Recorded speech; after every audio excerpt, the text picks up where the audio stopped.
Welcome to For the Record, an unfiltered view on current trends and timeless advice for surviving in the aesthetics industry. Whether you're an injector, practice owner, sales rep, or marketer, it's time to set the record straight. Each week, we cut through the chaos and showcase diverse perspectives and winning ideas from the best minds in the industry. I'm your host, Dr. Tiffany Hall, Chief Growth Officer at Aesthetic Record. Now, let's get started on this week's episode. Hey guys, welcome back to another episode of For the Record. We have another exciting guest this week to talk more about disrupting our industry and strategic growth. We have Kaeli Lindholm with us, who has her own consulting agency, but has spent a very long time in our industry really doing everything. She's carried the bag as a rep, she's been a sales manager, she's been a practice manager, she's grown brands, and now she's helping practices just like yours every day to change the game, if you will, and be a competitive disruptor. So we're here today with Kaeli. Welcome to our show. Well, hello, Tiffany. Thanks so much for having me. I'm excited to be on the other side of the table after getting the chance to interview you on the Fierce Factor podcast. Yeah, guys, if you didn't hear that episode, she grilled me. It was pretty intense. So today we're going to do the same thing for her, all the hard-hitting questions here at For the Record. No, I'm just kidding. But Kaeli, you have really done everything in our industry. I feel like I'm kind of a maverick and do many, many things, but you've done all of it. So I'm going to rewind the tapes to the very beginning and walk us through how on earth this corporate giant tycoon person ended up here in aesthetics as a consultant working in practices every day. Well, I would hardly call myself a corporate giant tycoon. I was more of the I'm more of the reformed corporate ladder climber, I should say. But I started off. Actually, I was hired before I graduated from college to work with Bayer Healthcare in the diabetes industry, and I took a sales position in Los Angeles. I'm from Southern California, born and raised. Still live here. And, it was working in diabetes.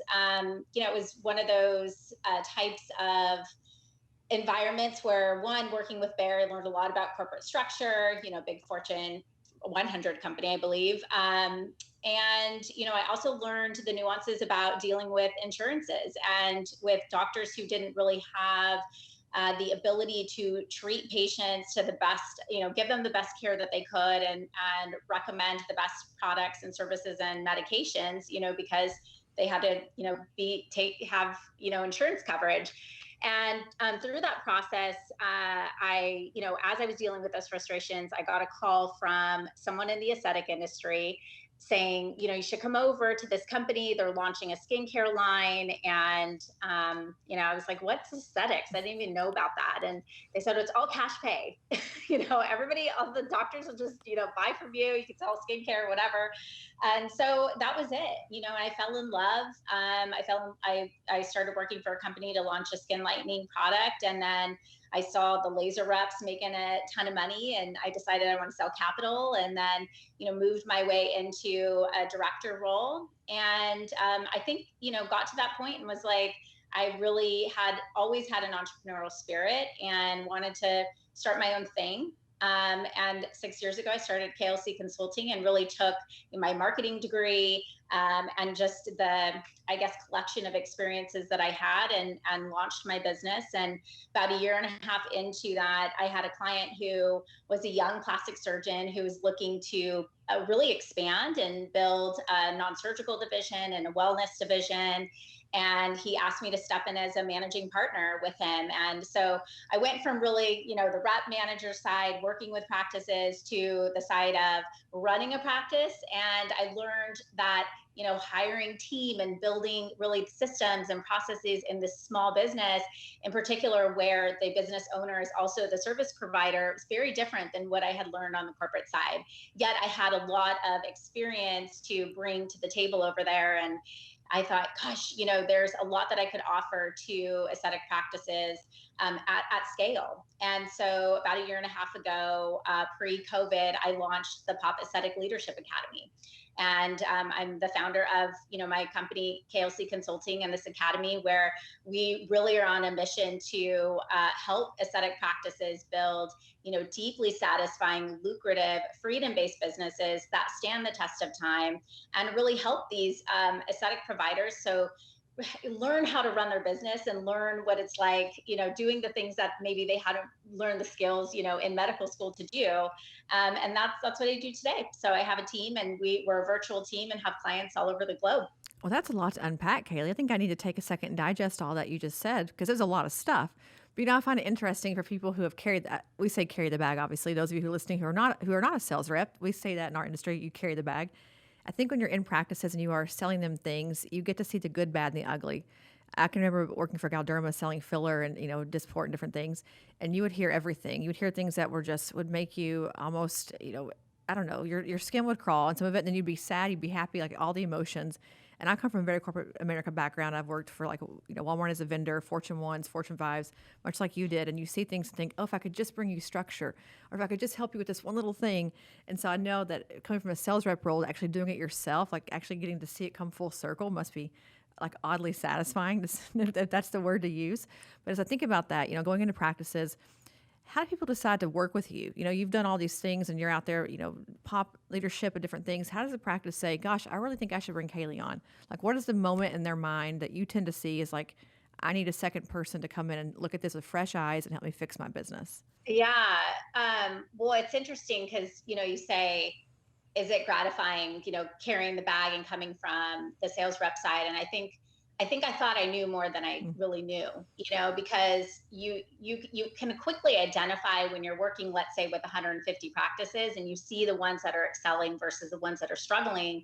There's really there's tactical things you can pinpoint when you walk in, or you can, simply want to recommend, a simple marketing strategy, or if you only did this, or if you just fired Susie and like got rid of, the toxic energy in the place, the culture would change. And I think really what changed for me when I did the consulting, and, really my practice evolved on the consulting side, and I learned more about what was preventing these business owners from making these simple decisions that, of course, their Allergan rep probably told them 10 times, or their Galderma rep, like, hey, you should just do this. It's deeper, it goes down. It's really about the core values of that business owner. It's about their philosophy. Sometimes they're bringing baggage from the past. I have PTSD because I've tried hiring people and I haven't found the right ones, and, in many cases, our clients come to me once they've worked with consultants and they've done, the done for you stuff. And they're like, that I tried that and it didn't work. And I think, the approach that we take is much more about, instead of, going and getting you the fish and bringing you the solution, we're really teaching you how to fish. And so you'll see in a lot of the testimonial videos that our clients make, they're like, oh, Kaeli, she's going to kick your butt. I really challenge them. And it's sort of that point where it's like, okay, I'm finally ready to make my final transformation. And I particularly enjoy working with providers who also own their business. So they're the service providers. But there's this inflection point where they get to, I'm building my business, things are going well, and I'm charging full, as much as I can for services, and I have a full schedule. How do I grow from here? And that's where that owner has to change themselves, and they have to really shift the value that they have around, them as being their business, their personal, hands being their business, to really who they have become and who they can become as a CEO, and really building, a lot of it around team, and so we look for to work with people who have really core values that are in alignment with ours.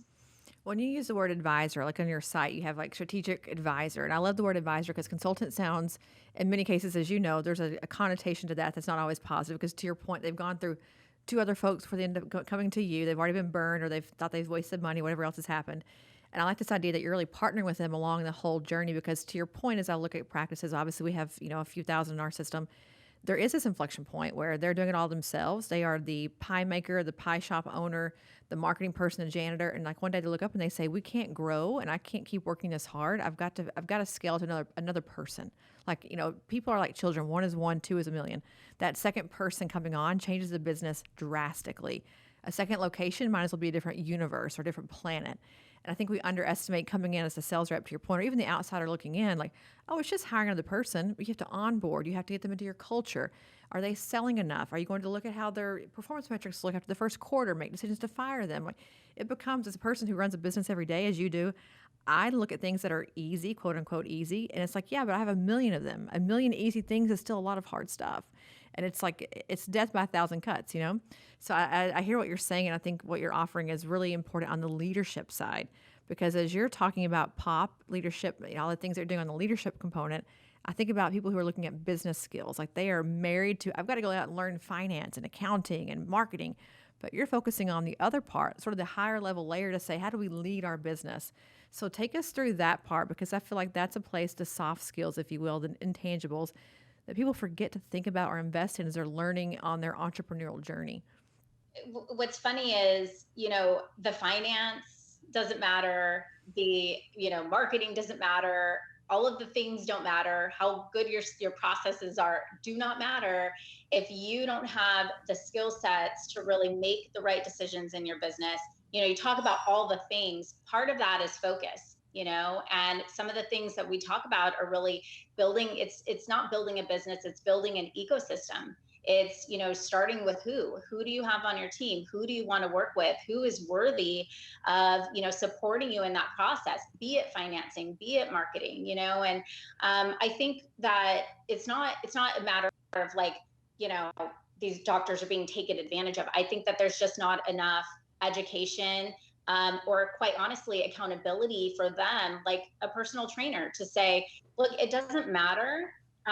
All those things don't matter if you don't have the right people in place. If you don't have the right people and the right team to execute, it doesn't matter how good their resume is. Let's hire people and not hire for positions, right? And thinking about the bigger level strategy, and then, helping them build their confidence. Because at the end of the day, to your point, Tiffany, it's like I want them to learn how to be able to implement these strategies again and again. So it's not about making the $1 million. It's about learning and becoming the person who's capable of making $1 million again and again and again and again. Well, that you just mentioned a thing again and again, resilience. I think one of the key traits of leadership is being resilient. I think COVID taught us all that you have to just get back up and keep going and get knocked down and keep going again. So you think about sort of that part of what you're doing with leadership. These guys go through a tremendous amount of uphill battles as a new practitioner who owns a business, right? Learning the business skills. You're crazy busy. Do you buy the lasers? Do you buy the products? You have reps knocking on your door. You have Instagram you've got to deal with, and you have to go all these trainings and conferences and things. It's a lot of stuff in the beginning. So as you think about a person coming in with a brand new practice, I'm brand new on day 4 and I'm going to start a practice. How does it differ for you, even looking at their practice in general, like the KPIs, the things that you care about, versus someone who is, 5-10 years in thinking about, hey, Kaeli, I want to grow to another location. I want to get, 10 times as big in the next 5 years. Kind of how does that set up in your mind to think about their own resilience, their own leadership, and kind of their own challenges that they have to face? Yeah, that's such a dynamic question. So I think, first of all, to all the things, right? And the devices and the technologies, Aesthetic Record is an example, phenomenal tool, right? But it's setting the strategy, to be able to utilize that tool in your business, right? Same thing with the devices. And I would give the same advice to someone starting their business, and of course the approach is different.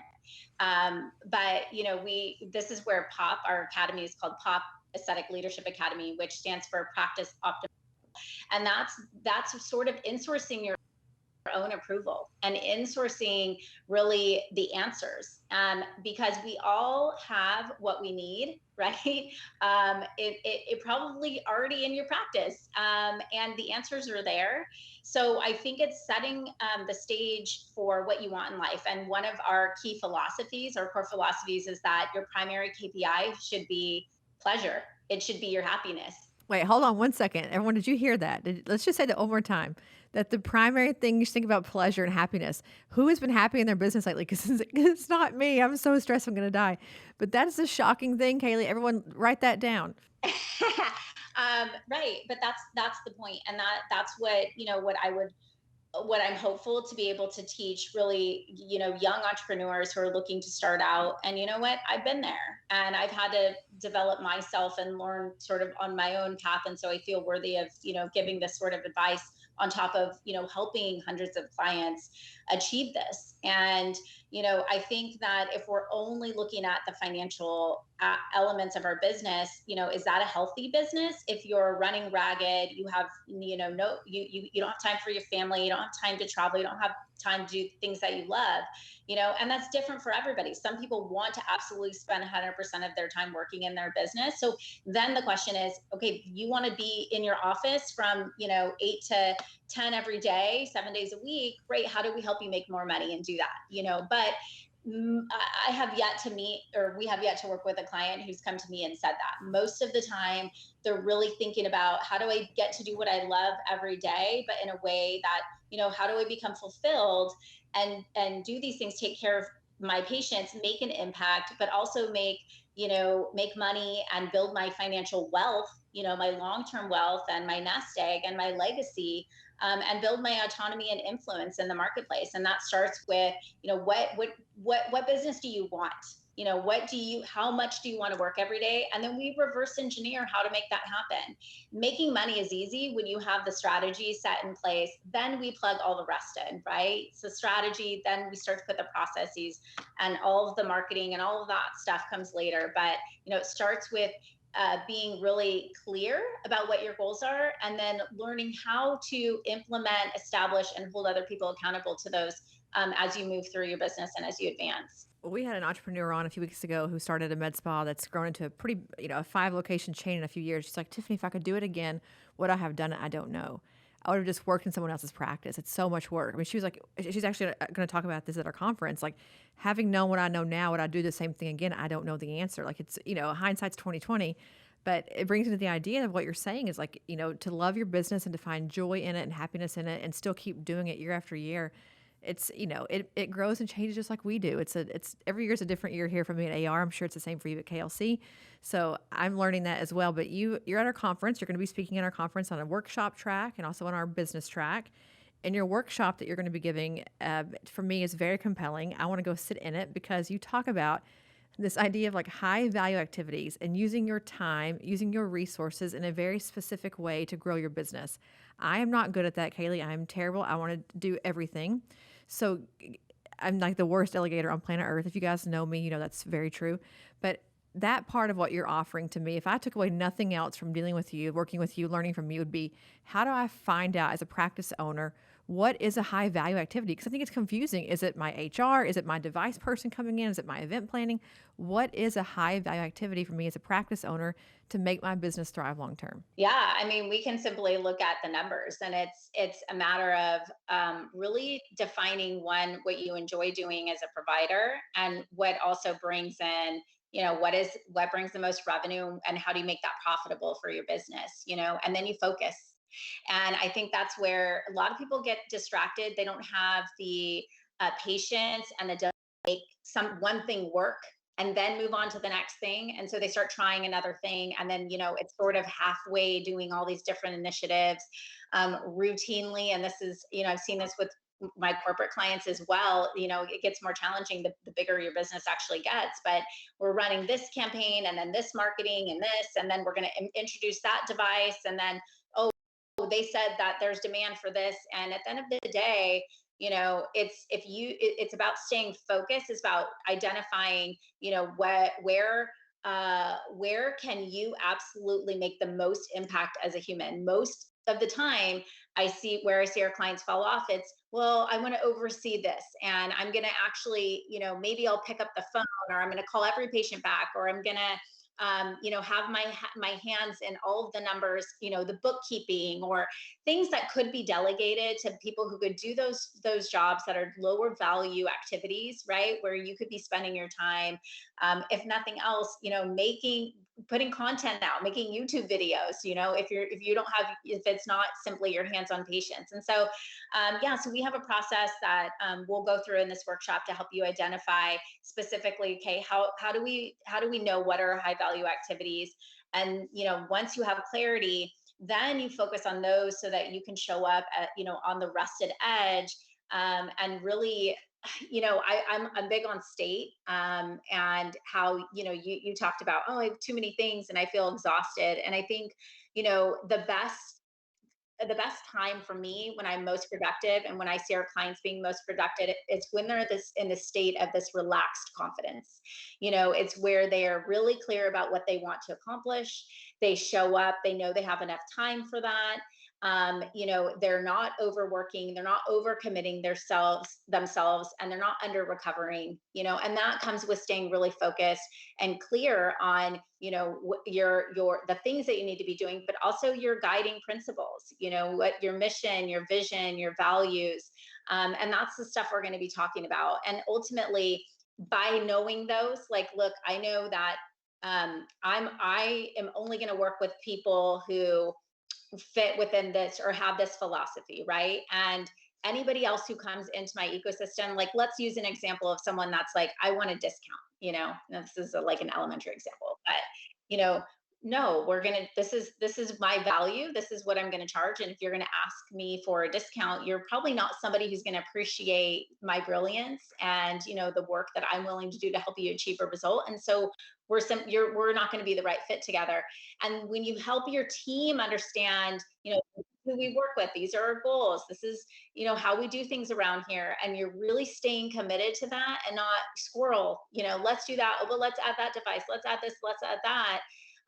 Then you can set really clear boundaries around your time, around the way that you deliver services, around the way your expectations from patients and team, and then you feel more confident in the way you show up in your business and making decisions to guide and steer the business in the right direction. And that's, again, back to the leadership. So the workshop that I'm going to be teaching, it's 90-minute workshop to build your $1 million business confidence. And so that's really about getting focused, setting these boundaries, and then getting really clear on, the vision for your company, understanding the difference between what a vision and mission and values are, right? Because most of us, we write them down and someone's like, what are your core values? And we're like, hold on, let me go, let me dig up in the drawer. And no, none of the team knows. Right. And so how can you hire a team in alignment with your values? You don't even know what the heck they are, And so that's what we're going to be working on at the workshop. And I think it'll be really valuable, for everybody. I totally agree. You said two things in there that sort of made me think a little bit deeper is, as I look at practices, your business, my business, any of our businesses, it's all unique. And I think we are so ingrained, even as a society, but for sure in our industry, to say these are the metrics, period. Like, this is the litmus test, this is the ruler, this is the guide stick, period. Knowing that each practice has its own nuanced things, different geographies, different makeup, different services. And so I find that as I talk to clients, even in our business, they're comparing themselves to who they see on Instagram. I'm not as big as Lori Robertson. I'm not as big as, Christian Subio. Like, but you're not in their practice. You're in a whole different world. You're in like Montana, or you're in, Atlanta. Of course you're not them. You don't want to be a trainer. You don't want to be an industry spokesperson. You're trying to just build a big business. Like, they're focusing on a different part of their world. So I think to your credit is saying, we kind of like a squirrel butterfly, we get really distracted and start thinking about we should be doing everything perfectly. And a practice can't grow that way. No one can grow when they're trying to be great at every single thing and trying to beat the competitor and to be better than the person down the street who, again, is running a whole different business than you are. So you sort of have this, this mantra about really a category of one and focusing on a specific place where where you thrive. How do you talk about differentiation from a branding perspective? How to find out, if you know your mission, vision, values, how do you go to market with that to make your patients, your community understand who that is or who you are? Yeah, no, that's a great question. Well, it comes down to your brand promise, and that is really the covenant that you're making to your client. So no matter what services you offer, no matter what products you have, no matter what retail you throw up on the shelf, it all comes down to what is the thing that we're going to promise. What's the solution that we're providing to the marketplace? I think a lot of practices, people get FOMO. They're like, oh, so-and-so is doing that. I'm going to do that now. And they think they have to have everything. And even some of the sessions that, I teach on a regular basis that are tactical, right? Like building loyalty programs. And there's things we can implement, in your business, but don't do it if you don't need it. If it doesn't make sense for your business model, you don't have to have everything, just because Sally Smith has that, right? And so, part of it too, Tiffany, is just me personally, to help explain why I'm just so passionate about helping people really think out of the box and be disruptive, is that I always thought it was a weakness of mine, and from since I was little, I always wanted to be different than other people. I remember I was playing soccer in college, and our school newspaper, they knew that I liked to write, and they asked me to write a column about our soccer team and games and competitive games that were coming up. And I wrote my first article, and we had lost, and it was like, oh, we want you to give some insight into like what's happening behind the scenes with the team. And I wrote an article called Finger Pointing or something to that effect, and it was like offense versus defense, and we're all pointing the finger at each other. And it was, my AD was like, what did you just write? Are you kidding me? You're supposed to write about the other team. You're not supposed to be writing about these things that are happening like that aren't really cool internally. And I'm like, but that's the truth. That's why we lost. We didn't lose because of our competition. We lost because of ourselves. And I thought that, of course, I thought I had a good story wrapped in there. And they're like, you know what? It's okay. Don't worry.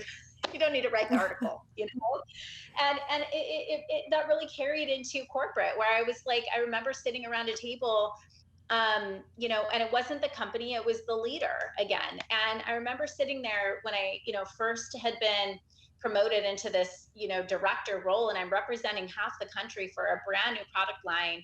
And I had all these ideas, and it was like, speak when spoken to. You were not allowed to, it was complete group think. And I sat there like just feeling like, how could this be right? And I'm looking at these executives that just sit there like they're 2-year-olds. And I couldn't understand, why. And it really had to do with how that meeting was being led, and I just felt like I can't put up with this. And I always thought it was a problem until I started meeting these doctors who were like, something's not right. The status quo is off. I don't like this model. I have been programmed to be in this agency, and I am a human. I don't have to do it this way. And so that's my calling, is for, if you're listening to this and you're like, that's me, there's a gap and it needs to be fixed. That is my magic, because that's who I am.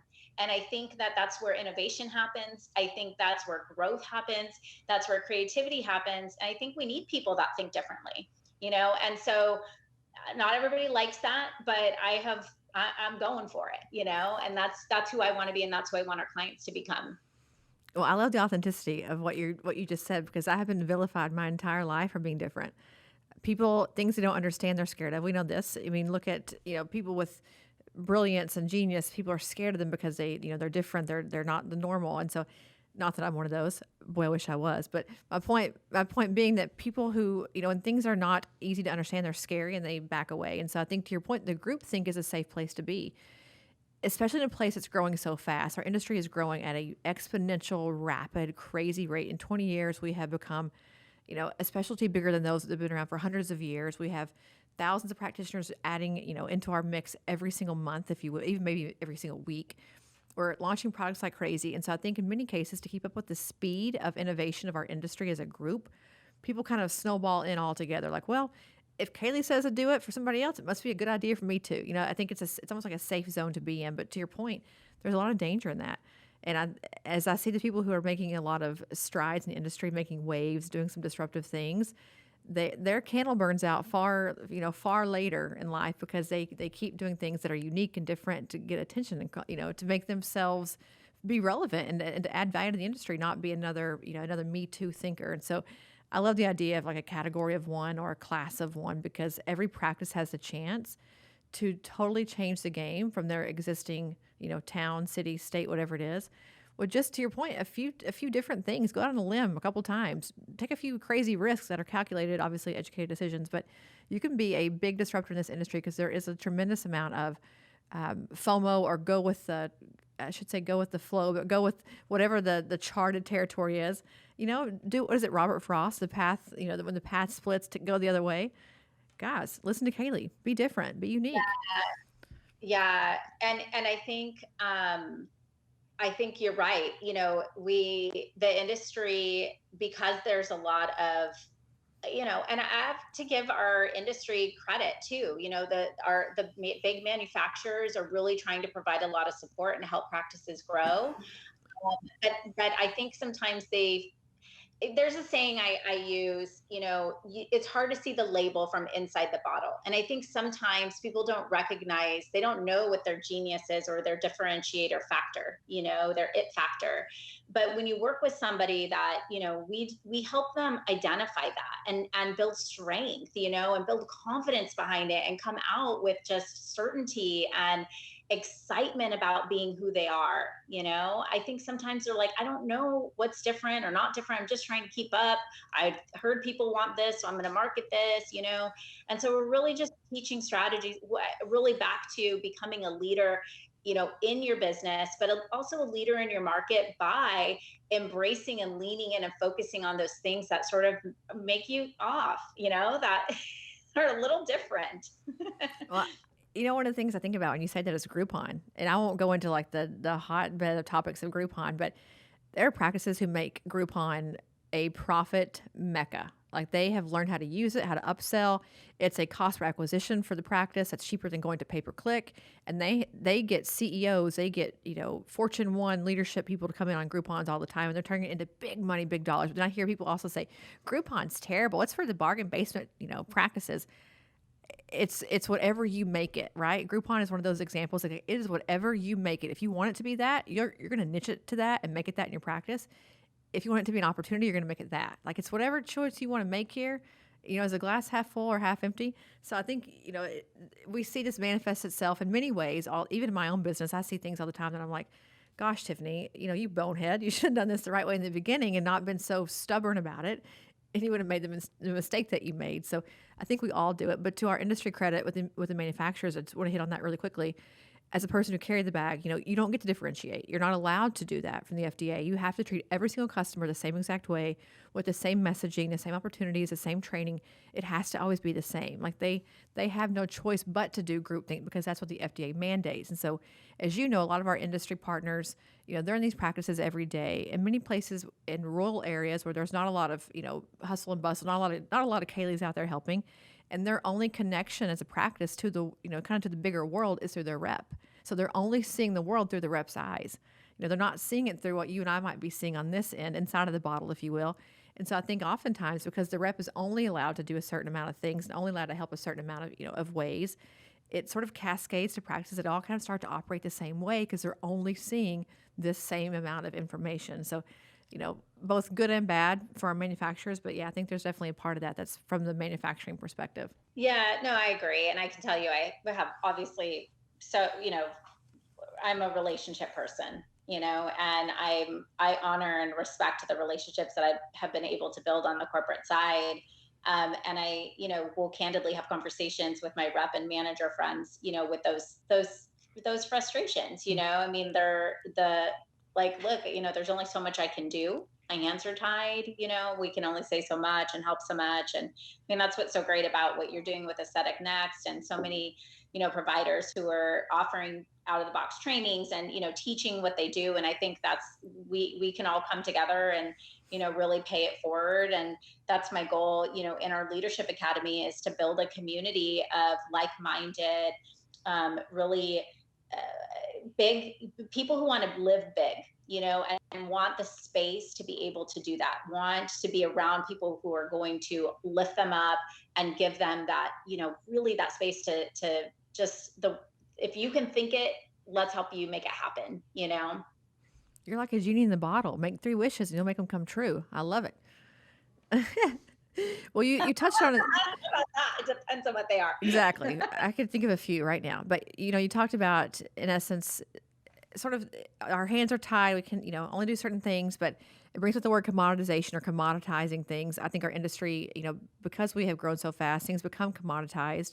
They become non-differentiating anymore. They become like, even the word Botox, right? It's not special anymore because we use it generically, like we use Google or Bing or Kleenex, whatever else it is. So one of the things that you are talking about that's a big part of my heart that I love dearly, one of my favorite topics.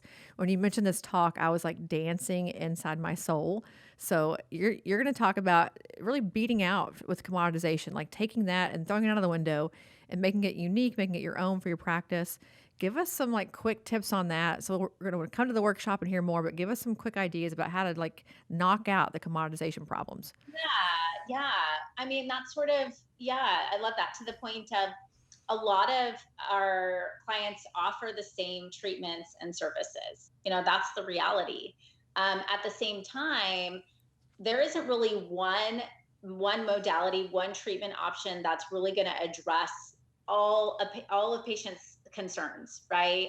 And so it's a combination. It's putting treatments and services and all the things that you offer in essence. Sometimes it's an experience. It's like, hey, we're going to put a warm lavender towel on you. It's all the things that really create that differentiated experience for the patient. Becomes your secret sauce. And I think a lot of practices have that, but then they go market co-sculpting, and you're like, wait, but you have all these things, and you're doing skin tightening, and so what I'm going to be teaching on is really creating these proprietary treatment bundles by putting together different types of modalities, including services and products and experiences, right? That synergistically work to create a better outcome for the patient, a better result, but then marketing it as a package that is proprietary to your practice, right? So that it has your name on it. Somebody can't call the place next door, right, and get the Tiffany Glow. You can only get the Tiffany Glow, and we won't have such kitschy names. Like, we'll come up with some cooler names, in the spirit of being on the fly. Where you've got something that only you can offer. And so part of it's just identifying what that is, and, going through the process. I'm going to be teaching really tactically how to know what to actually bundle. And I don't mean just, IPL with, put skincare and all that. I mean, like, what, again, going back to focus, what is going to actually drive more business to your practice, create more demand for your services and build brand loyalty, based on certain elements or, indicators within your practice, so that, okay, what do I actually put together? And then I'm going to teach how to build those treatment bundles, how to price them, how to name them, and then how to market them, and just some tips about getting your team on board and really leading with your philosophy and your mission instead of the products and services that you offer, right? Because what you offer is your brand promise and your solution to patient needs. So that's in a nutshell what so tell me about your love for this topic. Boy, I could go on. I could go all day. I'm not the guest here, but I'll give you a quick high level. I just looked at a practice's website a few days ago, and they have product names everywhere. And I'm a big, what we call in technology a UI UX, user interface, which is like the actual thing that you're touching to do stuff, and then the user experience, how you journey through something using technology.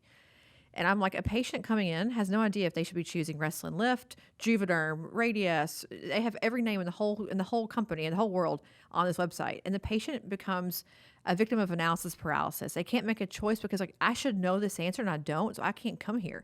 I'm not good enough for this practice because I don't know what I should be getting. And they self-select out. If the practice says instead a cheek pop, I'm using a kitschy name just to be like you, a cheek pop or a perfect pout or an age eraser, whatever the words are that tells me what the outcome is going to be. I don't care what you use. I care that you give me that result at the end of the day. At the end of my $2,000 treatment, that I'm going to have the age eraser thing done, whatever that thing is. And so for me as a patient in practices, but also as a person who sees their businesses from the backside, inventory-wise, cost per, the COGS on things, all of that, it just makes me crazy to say, stop marketing, stop doing the manufacturer's job for them. They're not doing yours. Don't do theirs. Exactly. Market your practice and what you do that makes you unique, because everyone has a pack shot from Restylane Lift. We all get a pack shot. We can Google it. We all get the ISI. We all get the marketing campaigns. And thank you for them putting it out, because if you're a brand new practice, you don't have that yet, right? It's a huge benefit for you because you have nothing if you're brand new. But once you get your feet underneath of you, build your own, your own world, your own branded house, your own idea, and market it, but make it your own. So it's a hot button for me that I'm like, if I could just change one thing for people that seems so small, they're like, well, what about my accounting, my finance? Like, no, you got to get patients in the door. Let's start there. Like, let's get your brand identified, and they'll worry about the financing and the cogs and the back end numbers. And, we have to have patience first. So that's my hang up. I'll get off the soapbox now and back to you. Oh yeah. No, I agree. I mean, yeah, there's definitely plenty of education to be had. Yeah, and I think we give customers, well, I shouldn't say customers, patients in our case, a lot of power when we put brand names out. If you're upset about patients saying, I want Dysport, or I want Revaness, or I want whatever, we're the victim of our own crime, because we're putting that name on our site saying you should be choosing a name, you should be choosing a procedure. And I use this example all the time, even in the podcast. You never go in and say, I want the Stryker knee implant. I want the, Stryker, I want the MTF graft for my nasal reconstruction. No one knows what those things are. The surgeon says, I'm going to give you a brand new knee that works. Yay. I'm going to give you a brand new nose that looks great. Yay. We leave it at that. We don't tell them how to do their job, because they're not advertising the name of the thing that enables them to do their job. They're advertising the result. And so I feel like we have gotten into this like very product focused thing in our industry that hurts our brain, hurts our practices. It hurts our ability to grow and change and develop and innovate. So guys, break out of that. There's a better end for you. Come to Kaeli's class and learn how to do it. That's the end goal here. Go to Kaeli's class and learn how to do it. Yeah, no, this is a very popular topic, and yeah, big impact in a short amount of time for sure. Well, as we kind of think through, like the last step for me as in practice is like the hiring and the firing and the HR part of it, which is where leadership really takes hold. You've obviously grown a successful career very quickly. You've been in boardrooms, you've been ignored, you've had to stand up and do your own thing. And, I think that hiring me would be terrible, because I'm very combative, like, you're wrong and I'm right, but I'll defend myself. I'll tell you why I think I'm right. But, I think about hiring in general. It's a hard thing to do. How do you help practices prepare for that, to find the right teammates, leaders, future leaders?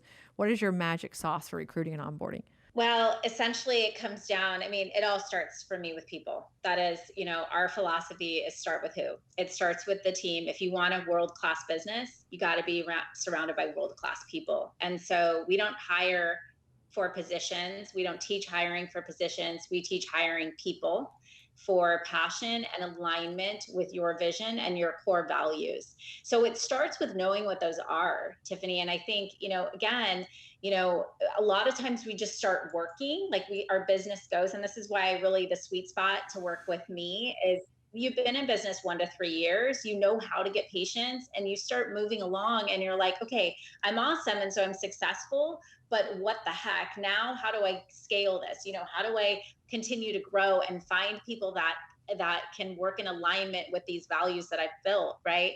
The problem is most of the time we don't start from the beginning by setting and really clearly articulating what the culture is that we want to build. We let the culture develop itself.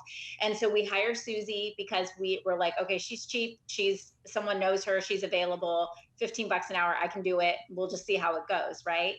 And then Susie decides like, okay, well, this is the culture we're going to have. Well, you go ahead and operate, and I'm going to answer the phone this way, and I'm going to do it this way, and I'm going to handle patient care this way, and I'm setting, okay, then hire more, right? And so it's not intentional.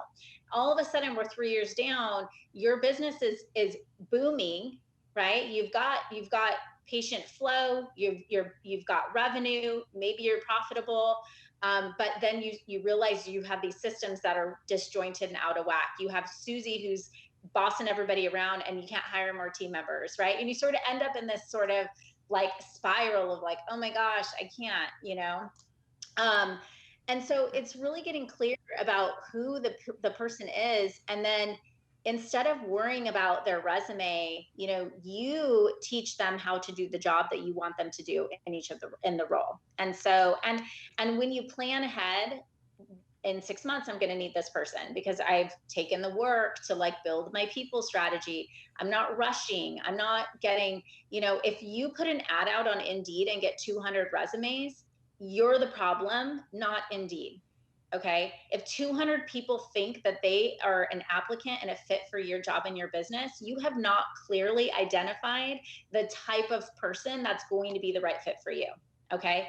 And so it's really starts internally. And this is something I'm extremely passionate about. I don't want, to become a recruiter.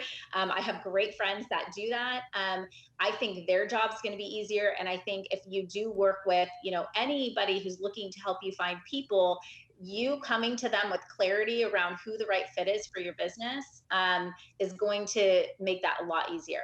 And then, then it's the actual job that they do. It's holding them accountable, performance reviews, and the other piece I would say, Tiffany, that's sort of like I would say my magic, the secret to what we teach that is not a secret, is that 90% of the time, employers fire their employees for behavioral reasons, right?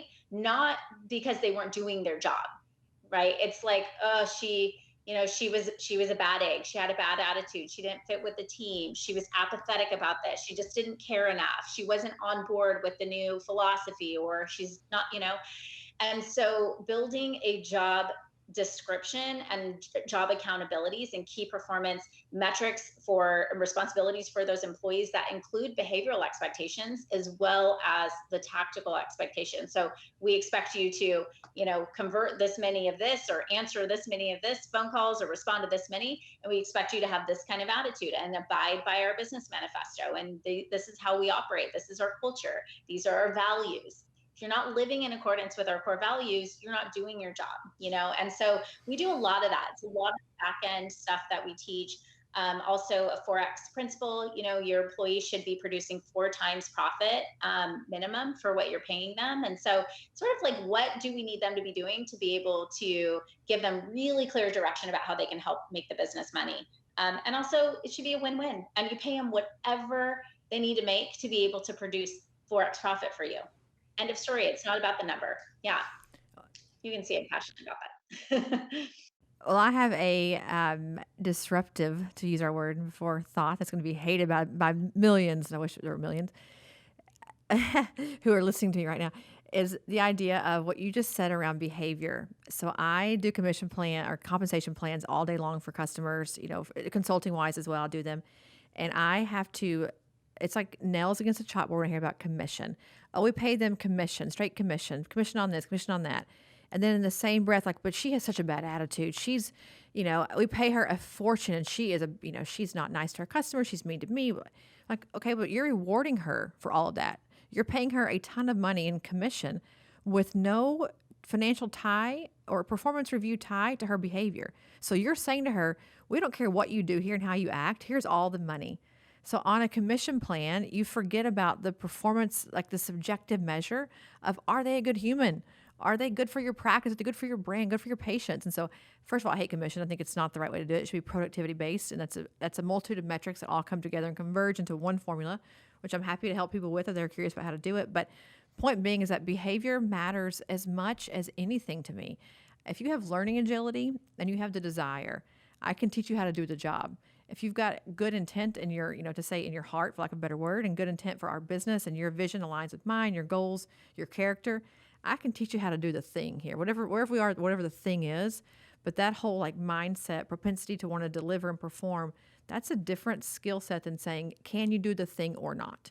Because to your point, I can teach the thing. I can't teach how to have like an eager, excited heart to be in, to be in this role. So as a person hiring, guys, I got to tell you, do not undervalue the cultural fit, the behavior, and the practice, the guiding principles that you believe in. If it doesn't feel good in your gut, it's not the right choice. Like I've learned, unfortunately, so many lessons on that as well, even here at Aesthetic Records. So I've been battle tested, Kaeli, battle tested for sure. Well, it's just like a patient calling your practice asking how much is Botox, right? It's the same thing. It's the easy question to ask.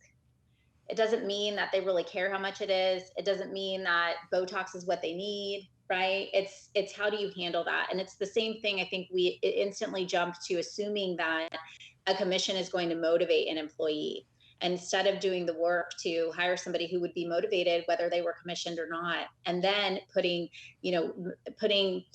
incentives, whatever type of incentive you decide in place. Maybe it's vacation time, really understanding your employee and putting incentives in place for driving behavior that is producing profit for the practice in their role. And so it's sort of flipped backwards. And I think it's sort of a question that I did a really facetious podcast about that. Like, what's the best comp plan to motivate an employee? There is no comp plan that can motivate an employee. They're either motivated or they're not. They either want upward mobility, they're either an entrepreneur or they're not. And so, yeah, I think it comes down to knowing what you need, starting with clarity for yourself, and hiring somebody that is going to go on that mission with you. It's not about the position. It really isn't. Well, if you guys are looking for more information on this topic, just as a total nerd science, look up the 9-box grid. To Kaylee's point, are they going to be a steady Eddie? Are they a person who has high potential? Are they a high performer? Because you'll see people who have a ton of talent but have no desire, or they have so much desire and very little talent. Like, you have to figure out where they are on the matrix and help guide and coach them according to what that skill set is. Even your own co-leader, co-founder. I look at co-founders who have the same problem. One of them is incredibly talented and one of them has incredible passion. And they're not the same person. So together they kind of balance each other out, but they want different things from each other. It's like, wait a minute, I'm not as good as you. Well, you don't love it as much as I love it. There's like a give and take. And so sometimes it works out great when you have this sort of yin and yang thing because you balance. Other times it is really bad if you have a whole lot of talent and no passion, or a whole lot of passion and no talent. Either way, it's not a good way to go. So, but a 9-box grid is something I like to do here at AR. I look at all of our employees on it all the time to think about hiring and motivating, and who needs a kick in the butt, who needs some more praise. So it's one of my things. But you also said hire for who. That book, Who Not How, is a game changer. Kaeli, people always say you hire for the position, not the person, but you believe opposite. Give us a quick thing on that, because you're changing my mind about the who, not how, for sure. Good. I'm a big believer. You put someone's name on the job, like Sally, Joe, not the real person, so you can think about it objectively. But I agree. I'll put a job together for anyone who I think is good talent. So I'm all for that too. Well, to kind of wrap up and wind down here, I do want to mention your podcast. Guys, go follow Kaeli's podcast. She is the host of The Fierce Factor, which is really all about all the things disruptive. And you're interviewing some crazy and exciting, fun guests. I love listening to your podcast. I've learned lots of fun things. But give us a quick little overview about what's the vision for that and the goal for that, and why we should go out right now to Apple Podcasts and follow your podcast. So I built, this was my passion. And I really, for the first year, I didn't look at any numbers. I didn't want to know listenership, or I just wanted to have a platform to speak my piece, to say how I felt, to share my philosophy. And, it's really it's geared for women in aesthetics. Plenty of men listen to it. So you're not disincluded if you're a male, but really the inspiration for this was just looking at the impact that women are making in our industry. The ASAP's data showed that we did 9 billion last year. Top 2 procedures on the non-surgical side were injectable and fillers. And look at all these nurse injectors, like you're seeing at Aesthetic Next, who are like, hey, I want to get in the game, right? Great nurse injectors are trying to train new people. It's this, and women are really a big part of, a huge part of, and I honestly couldn't pull any numbers. We're really under-researched, I think underserved and misunderstood in the industry. And I think we approach our business differently, and a lot of it has to do with the way that we're emotional. We like to collect a lot of feedback from people, and so we have a hard time making decisions. You and I know, I think probably to climb the corporate ladder, you have to really in-source approval. You have to be able to look inside and, hey, I believe in myself. I trust myself. I believe in my ability to do this and make this decision. And so I wanted to create a space where women in our industry could go to not just get, tactical information, because there's that too. I'm getting ready to record this week on, the sweet spot for wait lists. Like, when does that work and not work? I talk about things like proprietary treatment bundles and, a lot of marketing strategies and things like that, but a lot of mindset. a lot about, being fierce and tapping into that, really, that, like, that woman that you are inside who's capable of accomplishing anything and having vision and executing that. And so it's really all things aesthetics. And I interview really great inspirational people like you, Tiffany, who I think are just really shaking things up and have a lot to offer, and teach, other providers in our industry. And there's practice managers, who follow, and it's just sort of, I think, a really great fun spot where I get to share all, my knowledge and the experience that I get to, collect from the clients that we work with, the questions they ask, and sort of how we, troubleshoot scenarios in their businesses. So yeah, it's called the Fierce Factor, and I would say absolutely go take a listen, and yeah. And you guys will love it, because I think what you're saying about women is so true. We have babies. We have to be, the homemakers and go get groceries, and we're wives, and we're trying to be. I'm leaving this podcast to run to my little boy's school for popsicles with the principal.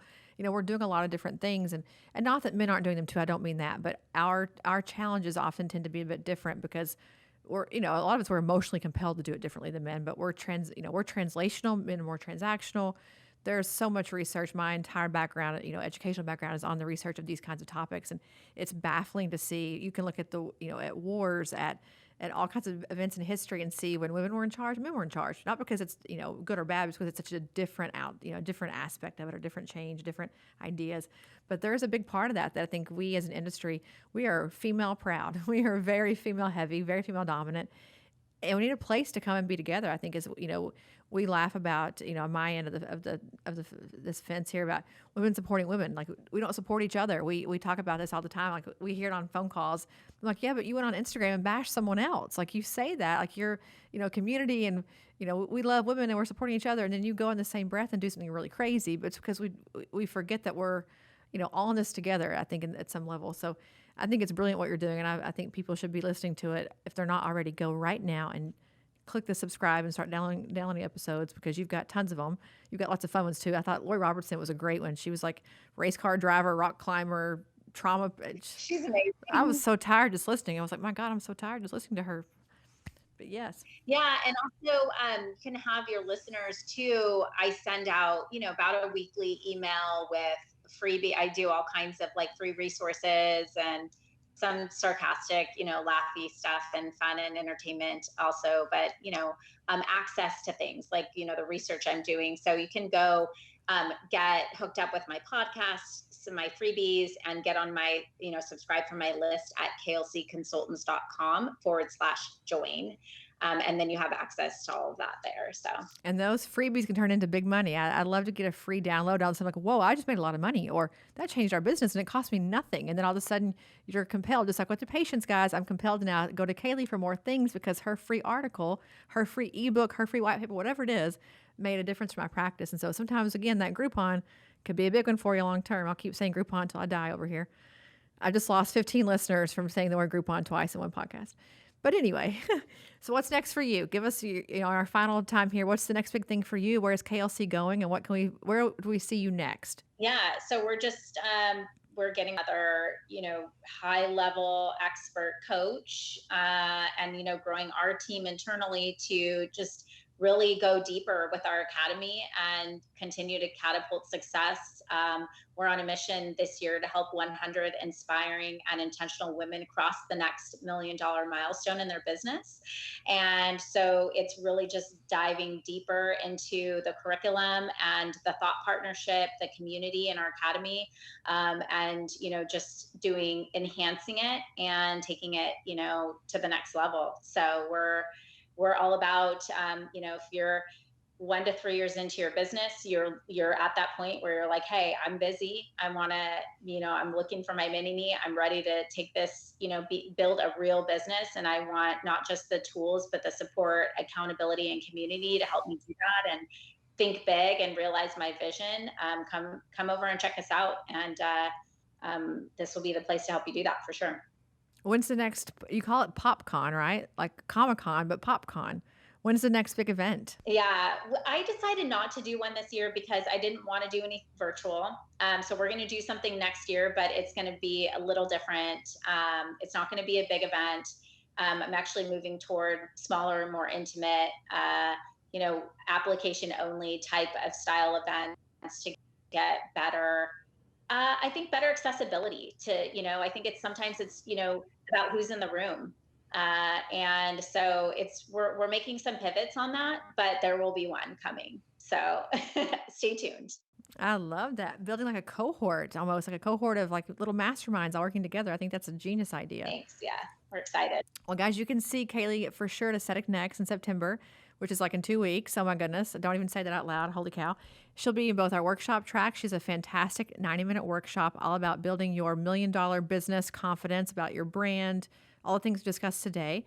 And then she also has a clinical track talk around the commoditization and trying to fight that, if you will, with the proprietary bundles and really marketing, your differentiated strategy in your practice. So 2 awesome chances to see her. She'll be around all weekend long. So go say hi, go bend her ear and ask for some help and see if you guys can connect and she can come change your business too. Yeah, and I'll be in the Omni hanging out. So come find me and introduce yourself. Give her a glass of wine and she needs a vacation, I'm sure. So we'll work through wine.